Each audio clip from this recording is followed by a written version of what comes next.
사도 바울은 이제 로마서 후반부에 들어서서 이 놀라운 복음의 원리를 깨닫는 우리가, 이 놀라운 사랑을 받은 우리가 이제는 새로운 삶의 방식으로 초대받았다라는 사실을 말씀하고 있습니다. 복음의 능력으로 그리스도인이 된 자들은 이제 다른 왕이 있는 사람들이라는 것입니다. 다른 통치권을 받는 자들이라는 것입니다. 이 당시의 왕은, 황제는 바로 시저였죠. 시저였습니다. 그러나 이제는 내가 그리스도인이 된 것입니다. 그 말은 무슨 말이냐면 저에게는 왕이 있습니다. 저에게는 다른 왕이 있습니다. 저를 다스리는 다른 분이 계십니다 라고 고백하는 것입니다. 그러므로 이제 그리스도인이 된 사람들은요, 그들의 삶의 주인과 방향과 목적이 송두리째 바뀐 사람들이 되었다라고 말씀하고 있는 것이죠. 그래서 전혀 다른 세계관, 전혀 다른 왕권, 전혀 다른 속함을 가지고 이 땅, 이 나라 가운데 살아갈 때 우리 가운데 지혜가 필요하다라고 말씀하고 있는 것입니다. 흔히 말하는 바로 이 요령이 필요한 것입니다. 그리고 이 세상에서 나그네처럼 살아갈 때 그 방향을 잃지 않도록 기준이 필요하다라는 것입니다. 그래서 어제까지 살펴본 이 12장부터는요, 이 낯선 땅에서 우리가 어떤 지혜를 가지고 살아가야 될 것인가, 우리는 무엇을 주의해야 될 것인가, 우리는 무엇을 바라봐야 될 것인가에 대해서 뱀보다 지혜롭고 비둘기보다 순결하게 이 땅을 어떻게 하면 구체적으로 살아갈 수 있을지를 언급하면서 12장 21절 이 마지막 절에서 이렇게 마쳤습니다. 악에게 지지 말고 선으로 악을 이기라.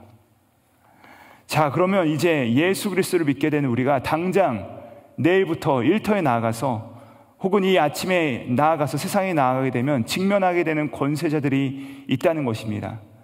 당시로 말하자면 가깝게는 로마 군병이 있고요, 또 백부장이 있고요, 더 높게 말하자면 로마의 관리들이 있고, 또 내가 비록 얼굴과 얼굴을 대면해서 보지 못했지만 동전의 뒷면을 살펴보면 거기에 바로 새겨진 로마 황제가 있는 것입니다.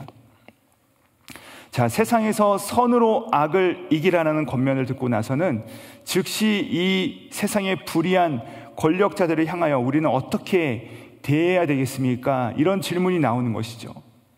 자, 그리고 그러한 질문을 예상한 사도 바울은 우리가 함께 읽은 이 13장의 시작부터 우리가 어떻게 행할 것인가에 대해서 다루고 있습니다.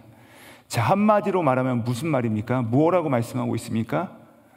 세상 권세가 간혹 불의하게 보인다 할지라도 그 권세에 복종하라고 말씀하고 있습니다. 13장 1절의 말씀 보면은 권세들에게 복종하라라고 말하고 있습니다. 복종하라.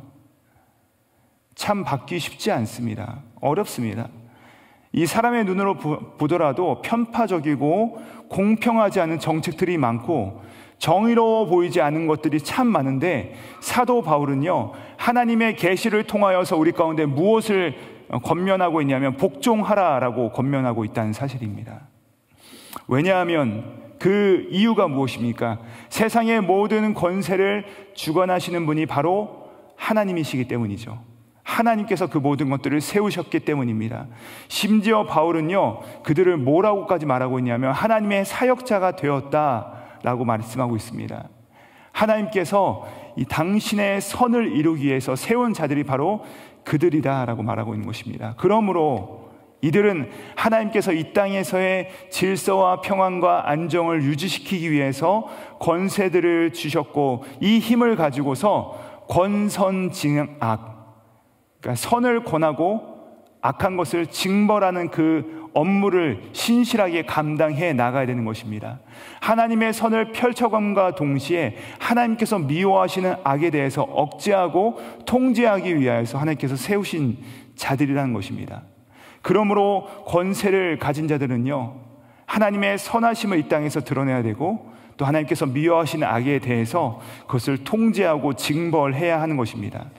자, 그런데 만약에 그들이 이 하나님께서 주신 권력의 순기능이 아니라 역기능, 즉 하나님께서 세우신 질서를 무너뜨리고 하나님께서 기뻐하시는 것을 탄압한다면 어떻게 해야 되느냐?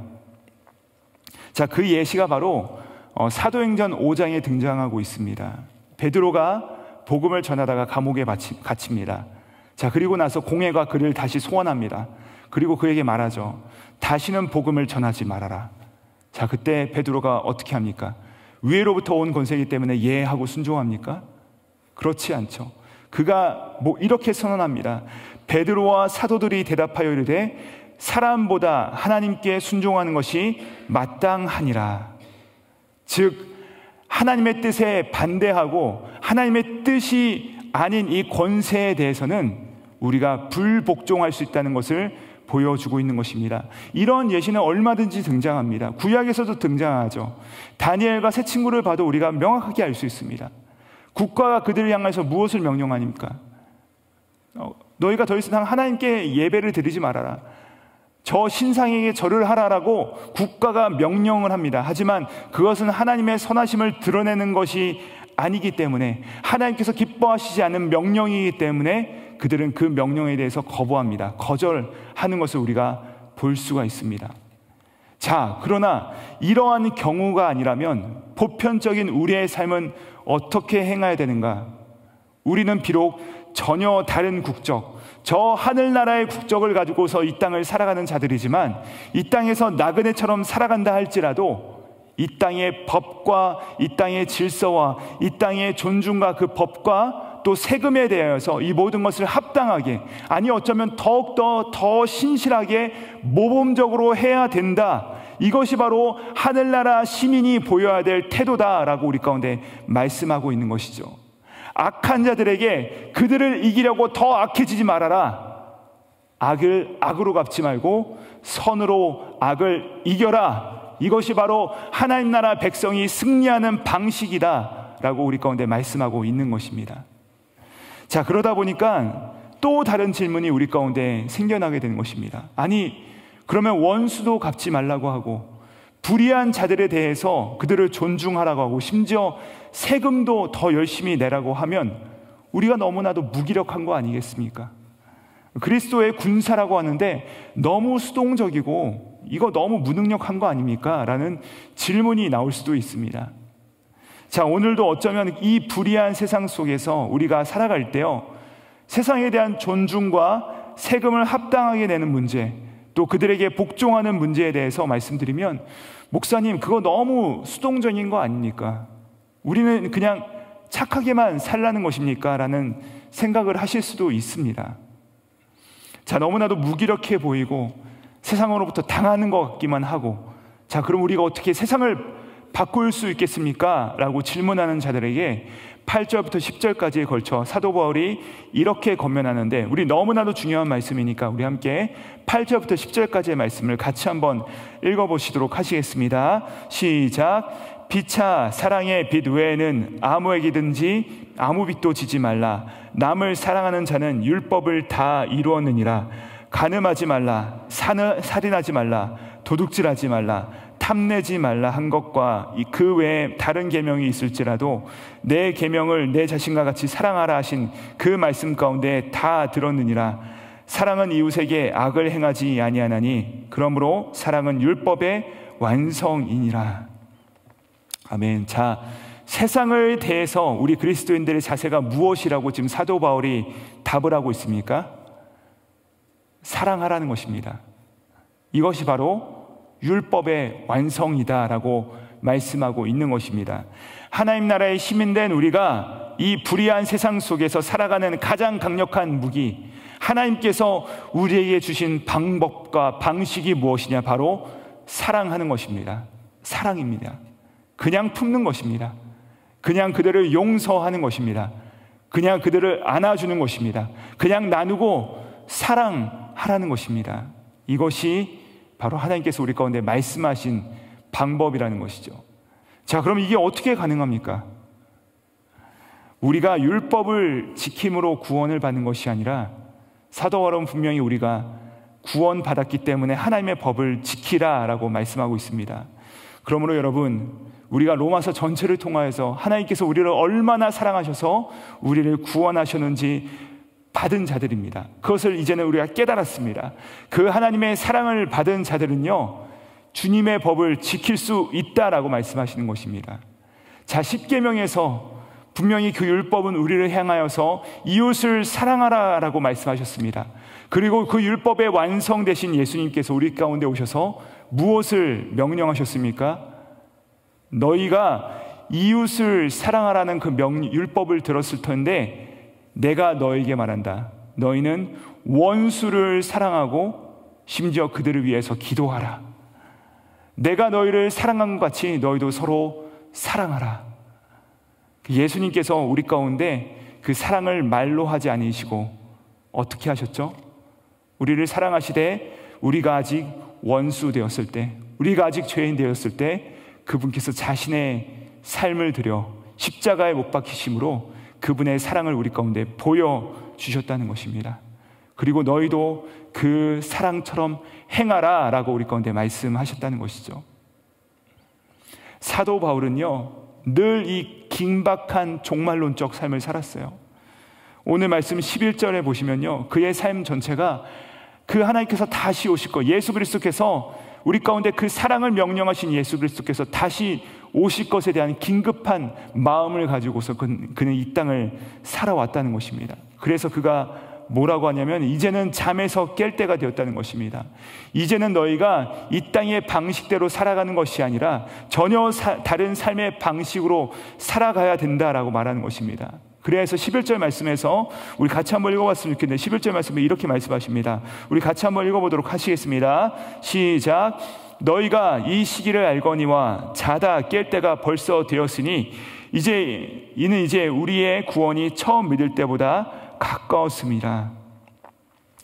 예수님의 다시 오심을 생각해서 너희의 인생의 시간표를 다시 짜라라고 말씀하고 있는 것입니다. 그러니까 시간이 많은 것처럼 이 땅의 모습들을 답습하면서 살아가지 말고 이제는 시간이 얼마 남지 않았으니까 예수님께서 명령하신 것을 준행하며 그것을 지키며 살아가라라고 말씀하고 있는 것입니다. 여러분, 우리의 인생의 시간표가 아직 많이 남았다라고 생각을 하면요 그런 자들은 자게 될 것입니다. 잠에 빠지게 될 것이에요. 반면에 우리가 이 땅에서의 시간이 분명히 예수 그리스도께서 우리 가운데 순간순간마다 다가오시고 계시다라는 사실을 기억하는 자들은요 이제는 우리가 원하는 방식이 아니라 주님께서 원하시는 삶의 방식, 구원받은 우리가 이제는 세상의 방식과 가치관을 그대로 답습하는 삶을 사는 것이 아니라 악에게 대해서 악으로 갚는 것이 아니라 선으로 악을 이기는 이 사랑의 방식으로 살아가야 된다라고 우리 가운데 말씀하고 있는 것입니다. 사랑하는 여러분, 말씀을 마칩니다. 여러분, 타이타닉호의 이야기를 잘 아실 것이에요. 이 타이타닉호의 배가 침몰했을 때 사람들이 그 구명정을 향하여서 뛰어나갑니다. 이때 갑판장이 이렇게 소리칩니다.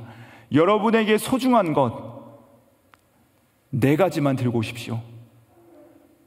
많은 것을 들고 올 수 없으니 4가지만 정해서 가져오십시오. 이때 한 사람이 그 소리를 듣고서 그 갑판을 열고서 안쪽으로 들어갑니다. 안쪽에 들어갔을 때 무엇이 보였냐면 거기에는 이 카지노가 있어가지고 돈과 재물과 보석과 정말 이 골동품, 이 문화재급의 골동품들이 곳곳에 있었어요. 자, 근데 그의 눈에 그것들이 들어왔을까요? 아니요, 그 모든 것들을 손으로 헤쳐버립니다. 헤쳐버리고 바로 그 옆에 있었던 아까 아침에 먹다 남은 자그마한 빵 조각, 그리고 우유 한 병, 그리고 오렌지 2알, 그리고 낡은 두꺼운 자켓 하나를 챙겨가지고 구명정을 향해서 달려 나왔습니다. 여러분, 타이타닉호 위에 죽음이 탑승하는 순간 어떻게 됐습니까? 고작 먹다 남은 그 빵 조각, 오렌지 2알, 우유 한 병, 그리고 낡은 이 외투가 이전에 가치 있다라고 생각했던 그 모든 것들보다 더 소중하고 귀중하게 된 것이죠. 사랑하는 여러분, 우리가 하나님께 예배하고 기도하고 또 하나님께서 원하시는 삶의 방식을 이 땅 가운데서 순종하며 살아가는 이 모든 일들이 마치 때로는 아침에 먹다 남겨버린 빵 부스러기 같이 정말로 때로는 초라하고 볼품없고 힘이 없게 느껴질 때가 있습니다. 얼마나 세상 앞에서 초라합니까?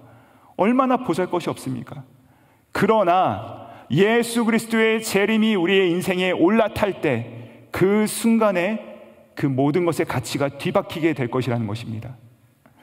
여러분, 하나님의 시간대가 우리 가운데 다가오고 있다는 것이에요. 우리의 인생의 그 모든 것들을 다시 한번 관점을 새롭게 수립하고 우리 인생의 가치를 다시 한번 우리가 계산해 봐야 될 때가 오고 있다는 것입니다.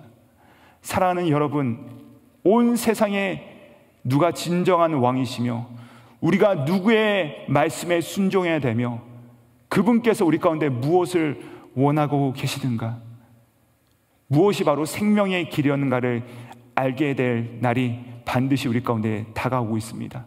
우리가 그날을 바라보시면서 그날을 준비하며 그때를 기다리면서 우리도 동일한 마음으로 등불을 준비하는 마음으로 오늘을 살아갈 때 우리가 그 하나님께서 원하시는 말씀, 너희가 서로 사랑하라, 너희가 악에게 악으로 갚지 말고 선으로 악을 이겨라, 세상에선 비록 볼품없어 보인다 할지라도 그것이 우리 가운데 다가오시는 진정한 왕의 명령이시라는 사실입니다. 오늘도 우리가 진정한 왕이 우리 가운데 명령하신 바처럼 때로는 불의한 세상 가운데서 이것이 내 생각과 맞지 않을지라도, 때로는 저 사람을 내가 사랑하고 용서하는 것이 내 마음에 맞지 않을지라도 주님께서 명령하셨으니 주님 왕께서 명령하신 대로 순종하며 살아가겠습니다. 결단하시고 이제는 왕이 오심을 준비하시며 끝까지 승리하시는 저와 여러분 되시기를 우리 구주 예수님의 이름으로 축복드립니다. 기도하시겠습니다. 하나님 아버지, 주님 오시는 그날까지 신랑 되시는 그리스도를 기다리는 신부의 옷가지와 행실과 마음으로 악에게 지지 않고 또 악에게 미혹되지 않고 또한 더 나아가서 악의 방식을 취하지 않고 선으로 악을 이기며 왕의 귀환을 준비하기를 원하오니 주님 우리 가운데 새 일을 행하여 주시옵소서. 감사드리오며 내가 진실로 속히 오리라 약속하신 예수 그리스도 이름 받들어 기도드립니다. 아멘.